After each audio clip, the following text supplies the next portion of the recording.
ফোটা মাশরুম।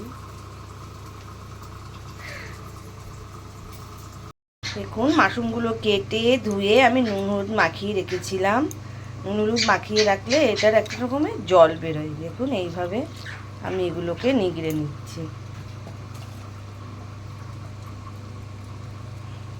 দেখুন জল বেরোচ্ছে,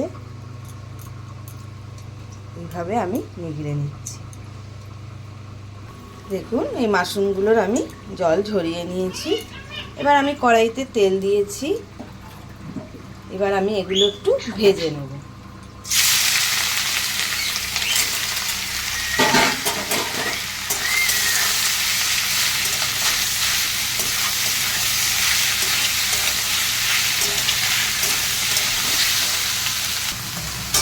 মাশরুমগুলো দেখুন আমার ভাজা ভাজা হয়ে গেছে, বেশি ভাজবো না এটা আমি।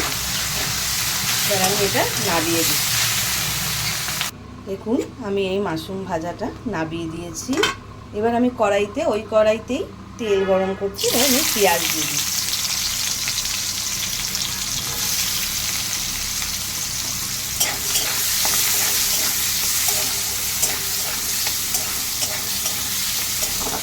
পেঁয়াজটা আমার একটু লাল লাল ভাজা হোক, তারপরে মশলা দেবো।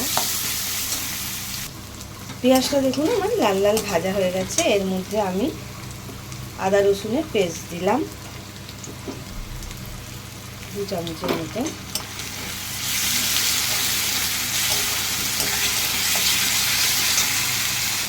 আদা রসুনের কাঁচা গন্ধটা চলে গেছে। এবার আমি এক এক করে মশলা দিচ্ছি। প্রথমে দিচ্ছি হলুদ গুঁড়ো, তারপরে দিচ্ছি জিরে গুঁড়ো, ধনে গুঁড়ো, লঙ্কা গুঁড়ো,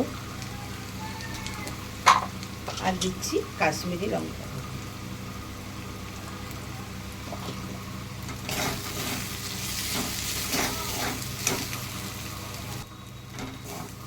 এর মধ্যে একটু আমি জল দিয়ে দেব।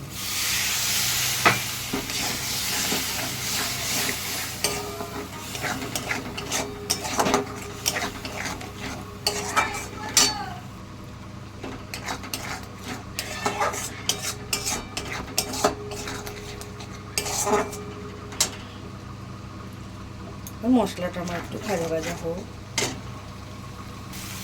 মশলাটা আমার একটু ভাজা ভাজা হয়েছে। এর মধ্যে আমি দিয়ে দিচ্ছি একটা গোটা বড় টমেটো বাটা। দেখুন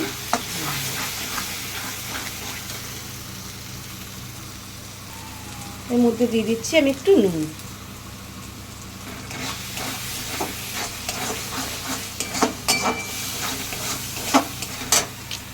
কি হচ্ছে?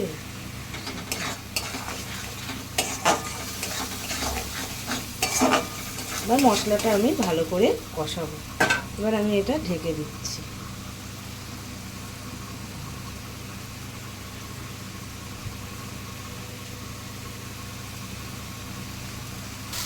দেখুন মশলাটা আমার কষানো হয়ে গেছে, কি সুন্দর কালার এসছে। এইবার আমি এই মাশরুমগুলো এর মধ্যে দিয়ে দেবো। দিয়ে আমি ভালো করে এটা আবার কষাবো।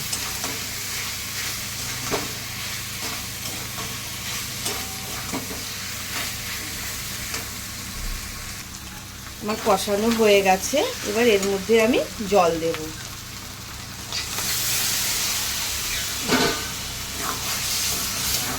এটা কিন্তু মাখা মাখা হবে, খুব ঝোল ঝোল হবে না।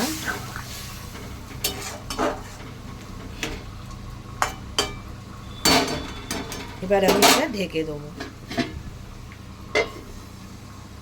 5 মিনিট বাদে আসছি। 5 মিনিট বাদে এটা আমি খুলবো। 5 মিনিট বাদে ফিরে এসেছি। দেখুন আমার মাশরুম রেডি।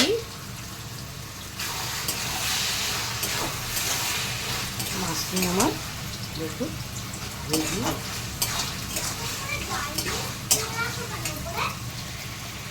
দেখুন মাশরুমটা আমার হয়ে গেছে। এর মধ্যে আমি একটু গরম মশলা দিচ্ছি,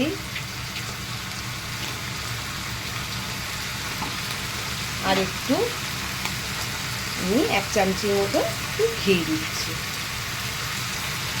কেননা মাশরুমটা একটু মাংসের মতনই হয়।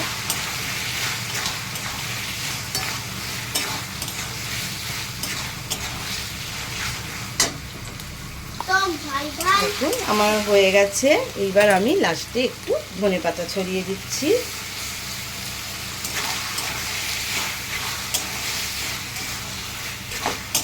আর আমি এটা নামিয়ে দেব।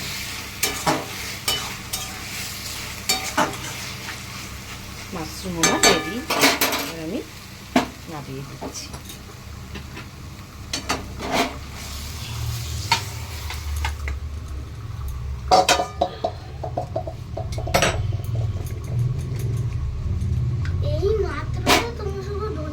দেখুন মাশরুমটা আমি নামিয়ে দিয়েছি, মাশরুম আমার হয়ে গেছে। কেমন হয়েছে বন্ধুরা আমাকে কমেন্ট করে জানাবেন। মাশরুম কে কে খেতে ভালোবাসেন? আমার তো খুবই ভালো লাগে, আমার মাংস ছেড়েও আমার এটা খুব ভালো লাগে খেতে, মাংসের মতনই খেতে। Tata, bye bye.